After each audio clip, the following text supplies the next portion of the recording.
Welcome back, troops. Let's Tab 59. Hope everyone's well. Beautiful day. We've had a bit of rain lately, so it's nice to get out in the sunshine and able to make a video outside. So, life after basic training. Just wanted to chat to you about that.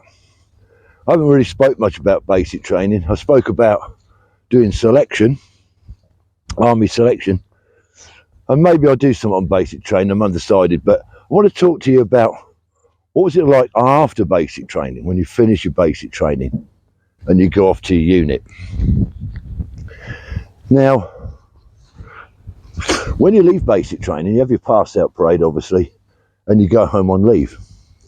And back when I joined up, depending on where you were going to be posted, depending on how much leave you got. If you're going to be UK based, you got 2 weeks. If you're going overseas to Germany, like I was, you got 3 weeks. It's a great time. 3 weeks leave, training's over, and off you go to your unit, out to Germany.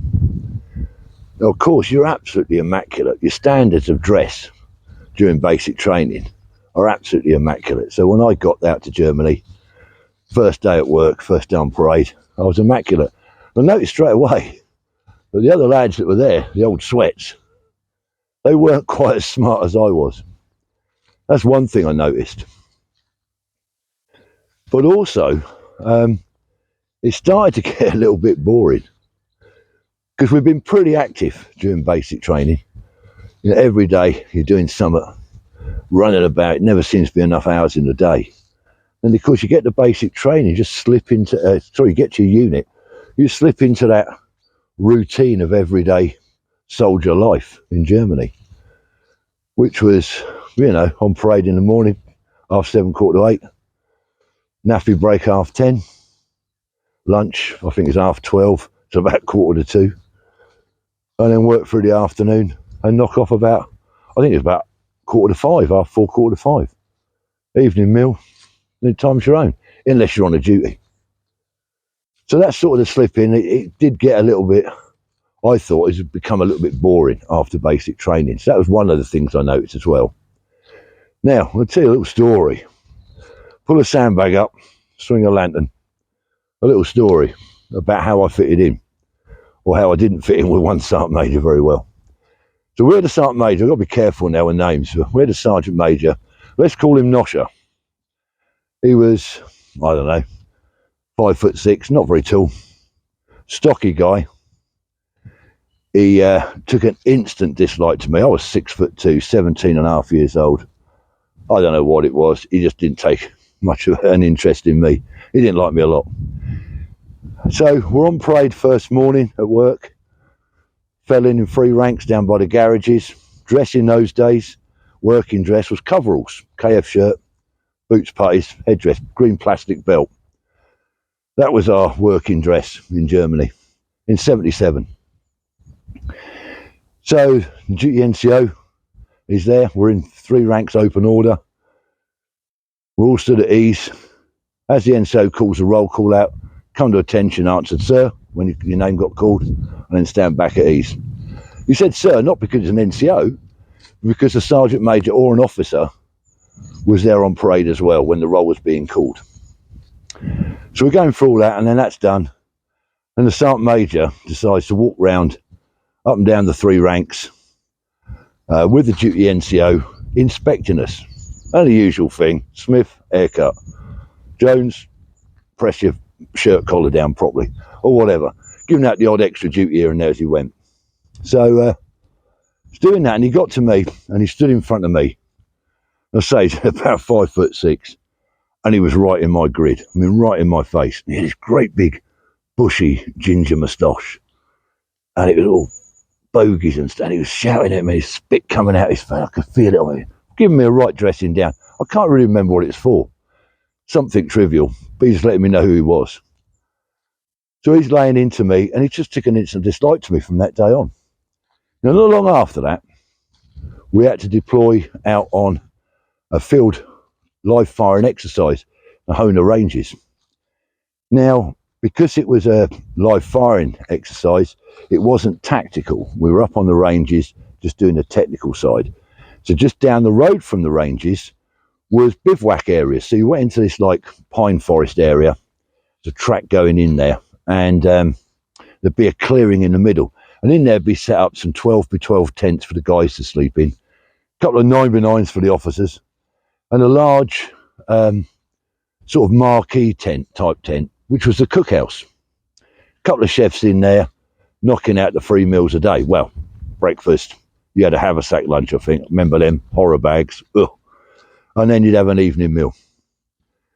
So we was on compo rations, 10-man ration packs, and the chefs were knocking that out. But there was a bit of fresh mixed in. There's a bit of fresh rations mixed in. There was bread. There was, I think we had milk, fresh milk. I think we certainly had eggs in the morning for breakfast as well.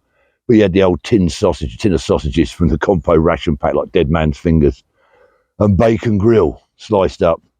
That was your bacon. That's part of your breakfast. So anyway, we're down there, and everyone's up on the ranges, apart from a few people that are left back at the bivouac plats, obviously, because there's kit and equipment there. And some of the officers were there, and a couple of senior ranks. Maybe they were doing planning stuff for the next day's live firing or whatever.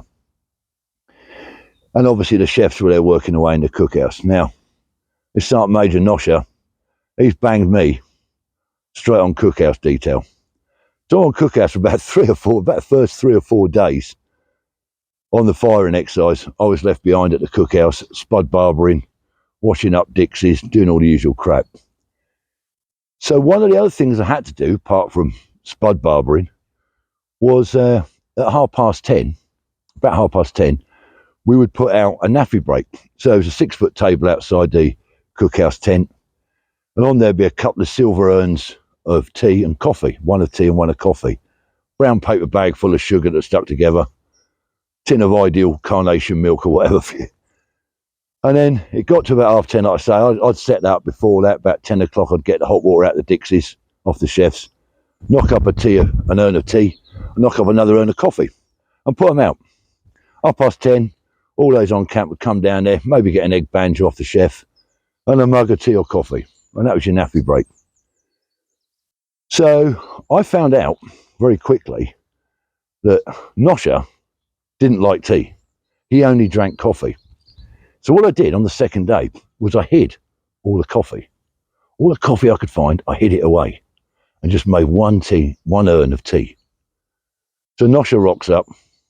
What's in that urn, son? Oh, it's tea, sir. You want tea? Where's the coffee? There is none. So we've run out of coffee. All the coffee's gone. Sir. So he wasn't very happy and he stormed off. Next day when he rocked up, I'd done the same detail. 1 urn, tea only. Nosher walks up. What's in there? I said, it's tea, sir. No coffee. I said, no, all the coffee's gone, sir. So he went, right, hang on here. And he shot off to his tent and come back with his black plastic mug, handed it to me and said, here, son, put some hot water in that. And I looked at the mug and he walked off. I looked at his mug and there's all the brown granules in the bottom. I thought, I know what he's done. He's gone to the roundhouse at Hona and bought his own jar of coffee. He's beat me. So I couldn't do nothing. What could I do? So I put hot water, milk, 2 sugars, put it on the side. He come back, picked it up, he looked at it, he went, you twat. That was my last OXO cube. So I got a victory in the end. I really thought it was coffee granules. It was his last OXO cube. So I can probably see why he didn't like me for a while. Anyway, I thought I'd just share that one with you. So listen, a few more videos to come. It's the weekend. I'll do this one today. I've got a tab on. I've only just started, so knock this video out quick. I'll get it up onto YouTube, and then I'll do some more over the weekend. So, won't be long now. Until the next time, troops. As always, stay safe. Remember, get out there and let's tab.